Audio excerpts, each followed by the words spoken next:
Welcome back, you guys. It's Ron here with your stimulus package update and your second stimulus check update. I hope you guys are doing very well today on this Sunday, November 29th, stimulus check update. I'll be sharing all the details with you guys on how stimulus may be a part of the new spending bill to be passed this December. Yep, this December, that's what they're saying. Also, talk of a new weekly subsidy, the Georgia runoff elections, and most importantly, how your second check may actually be bigger than the first check that you guys got. Yep, you heard it right. All the details of this good news will be in today's video, so definitely stick around until the end of this video so that you know if you can expect a stimulus check before the holidays and a government holiday gift in the form of a virus vaccine. But first, I want to say welcome back to all my subscribers. I really appreciate you guys. And for those of you guys who are brand new to the channel, my name is Ron.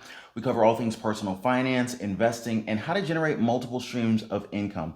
And of course, we have stimulus check updates as well as stimulus package updates. So if you haven't already, you should definitely subscribe to the channel and tap the notification bell so that you know as soon as I release new videos and content. And I hope you guys had a good Thanksgiving and a good Black Friday. And if you haven't already, you should definitely hit the link in the description down below so that you can watch my free financial freedom movie where I share all my credit hacks, my credit secrets, investing strategies, and tips so that you can actually be able to retire early. So definitely check that link out in the description. But anyway, guys, let's jump into the content. All right, guys, so first and foremost, if you're in urgent need of food aid for children 18 years and under, please take a look at the link that I left in the description down below for the extension of the summer food program. It's been extended until December 31st. I hope that this helps at least one family out there. So please share this news to those who you know who need it. Anyway, guys, I just want to thank you in advance for that, and hopefully that helps at least one family out there. Now, guys, time is quickly running out, and our elected officials definitely know about this. Guys, we have 32 days until the end of the year. I mean, 32 days before the American people face this looming benefits cliff. I mean, this benefits cliff would essentially erase all temporary protections that are currently in place for renters, for student loan borrowers, and for the jobless. Now, as many of you guys probably are already aware, the unemployed have really been burning through their savings very quickly and are definitely going hungry much faster and much more frequently than those who have kept their jobs and their hours intact.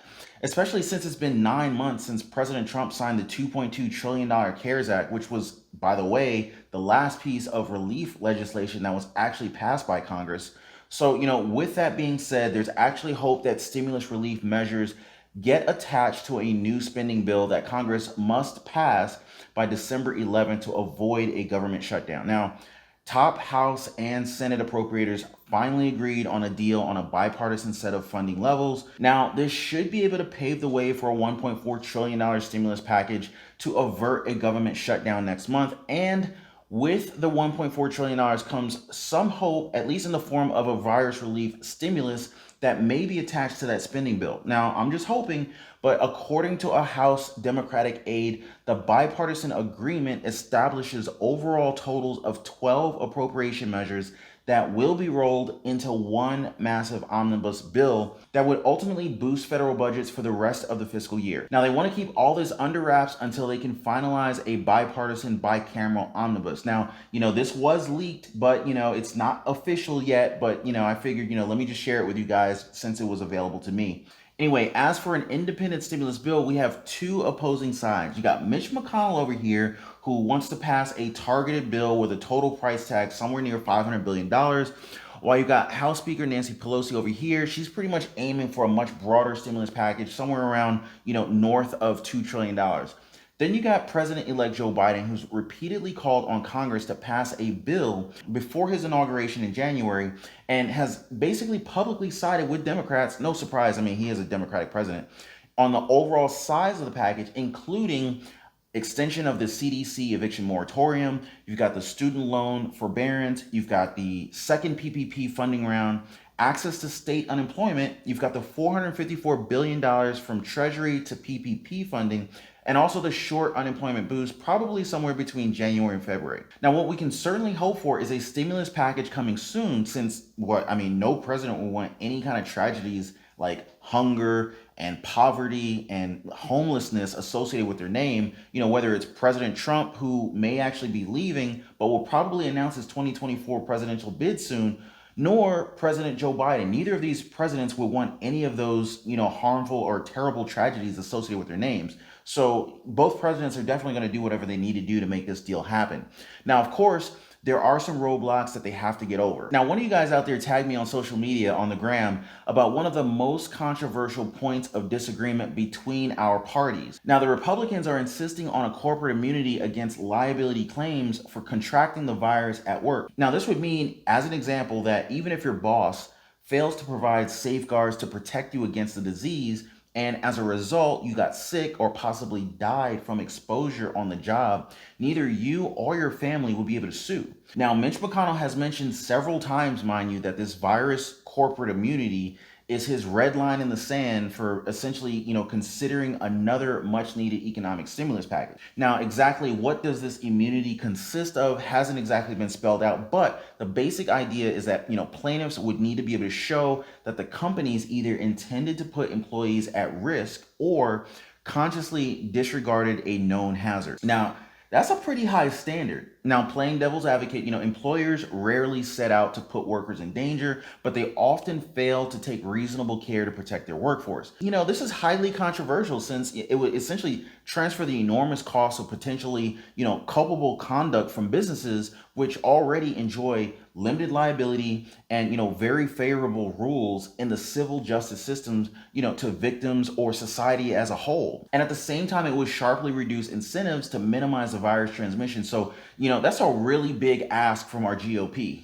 Now, to prepare House members for the days ahead, House Majority Leader Steny Hoyer notified representatives on Friday that they should be ready for a possible vote on a virus relief bill before they head home for the holidays. Now, this is really good news. The fact that, a head within the House of Representatives is kind of alerting the team saying, hey guys, be ready to vote on this. That's a very good sign. Now, although neither side has brought anything new to the table, there's definitely a sense of urgency in our nation's capital to put the people first and actually come together on a deal before January 1. Now, this wave of economic relief will most probably be aimed at individuals, and the economy could include a second stimulus check, extra unemployment insurance benefits for job seekers, as well as crucial funding for small businesses. Another part would probably be a brand new weekly subsidy that would likely fall somewhere between $250 and $600 per week and would likely be retroactive to early September.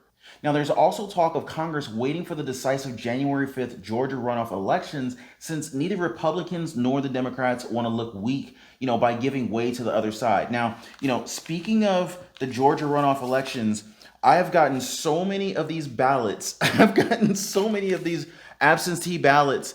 I mean, literally, all of these are addressed to me. It's kind of like, we were talking about the voter fraud or potential for voter fraud. I mean, if you send so many ballots just to one person, technically, one person could send in multiple votes. So I'm just saying, they need to be careful with how many of these voter ballots that they're sending out. Now, of course, neither side wants to look weak, but, if the Democrats want to solidify their position and snag both Senate seats, they're going to try to make this lack of a stimulus package a referendum in their favor. Now, of course, Senate Majority Leader Mitch MCConnell could instead decide to make a deal with the House Democrats, including a new round of $1,200 stimulus checks before Congress adjourns for the year. So we'll talk more about this runoff elections in a little bit. Now, according to a Pew Research Center survey released on Friday, Americans want a new stimulus bill sooner rather than later.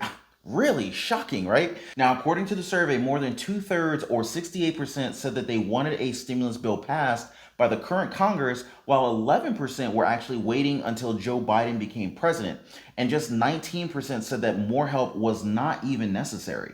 The January runoff election for both of Georgia's U.S. Senate seats will determine which party controls the chamber. It also could decide whether Congress passes a new stimulus bill. Now, if Democrats oust both Republican senators Kelly Loeffler and David Perdue, the breakdown of the Senate could be 50-50. And so that would mean that Democrats would actually be in control of the Senate as Vice President-elect Kamala Harris can break ties. Now, this is going to be a really powerful issue in Georgia. If the Democrats get these two seats, you get a stimulus package and you're going to get a check. But if you don't want to see another check, just give McConnell the chance to do more of what he's been doing.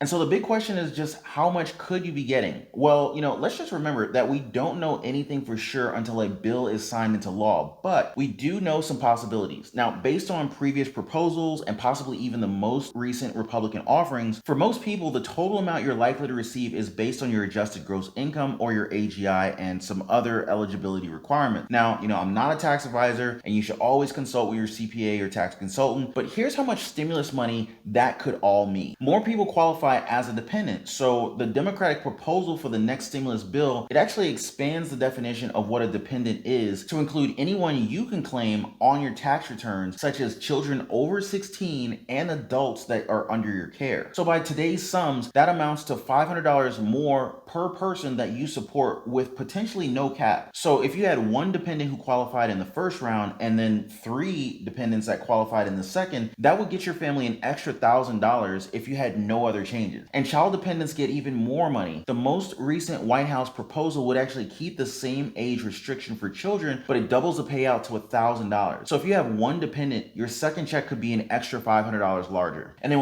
what if you gained another dependent? So, if you had an adopted child or, you had a child, you may actually see an additional $500 to $1,000 more depending on what's in that final bill. Now, let's just say your employment status changed or something like that. If you became unemployed this year or your wages dropped, that could lower your AGI, which is, what is used to determine what this payment's going to be for in terms of your stimulus check. So, for example, if you got a partial payment with your first check, you may actually receive a full payment if you're no longer employed. And then, of course, there's, what if you got married, right? So depending on several different variables that include your spouse's filing status and your new dependents, a change in marital status could result in a much larger check. So for example, if you were single and filing alone, you got $1,200 for the max, right? But if you're married, you could be eligible for $2,400 at the max. And then since the IRS formula used to determine your total stimulus money is based on your combined household income, obviously these factors would apply to you. And then what if you now share custody of a child, right? So if you meet specific qualifications, you and the child's other parent may both be entitled to claim extra stimulus money. And so, that could mean that you could actually get an extra $500 more in the second check, especially if anything in your situation changes from the time that you filed your 2018 tax return until 2019. So, the second check allowance will be based on your most recent tax filing. Now, let's just say the rule change concerning incarcerated people becomes permanent. So, a federal judge has ruled that the IRS owes stimulus checks to inmates in prison who qualify. So if the ruling were to stand, these people would actually be potentially entitled to a second stimulus check of up to $1,200 as well as the first stimulus check. So that's a potential $2,400 for individuals with more potential money for dependents. There's so many different scenarios out there. So let's just say you're an undocumented immigrant, right? So Democrats propose that undocumented US workers should be eligible for stimulus relief funds if they pay taxes as part of the HEROES Act that passed in the House of Representatives, but it's not officially law yet. Now, if qualifications go through, it could mean that some people who did not get a check as a part of the CARES Act could receive a second check.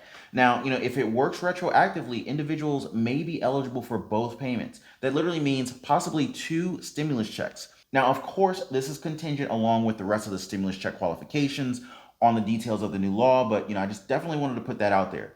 Now, there's also a potential for $1,200 to $2,400 for this group, with more for dependents. So, for a married couple with 2 children who didn't qualify for the first check, the second round could potentially yield as much as $3,400. So, there's a lot of potential money floating out there, and I can't wait to see what's going to happen in the coming weeks. But for more specifics, you can definitely check out the stimulus check calculator that I shared in the description down below. So anyway, guys, that's all for the stimulus check update and stimulus package update. How stimulus may actually be a part of the spending bill to be passed this December. Yes, this December. And also talk of a weekly subsidy, the Georgia runoff elections, and most importantly, how your second stimulus check may be even bigger than the first one. So if you haven't already, definitely subscribe to the channel and definitely hit the notification bell so that you know as soon as I release new videos and content. And also check out the free video down below. There's a pinned comment for the Financial Freedom movie if you want to enhance your learning on everything related to credit, investing, money management, and of course, the easiest way ever. So if you haven't already, definitely check out that link in the description down below, and I will see you guys in the next video. Take care.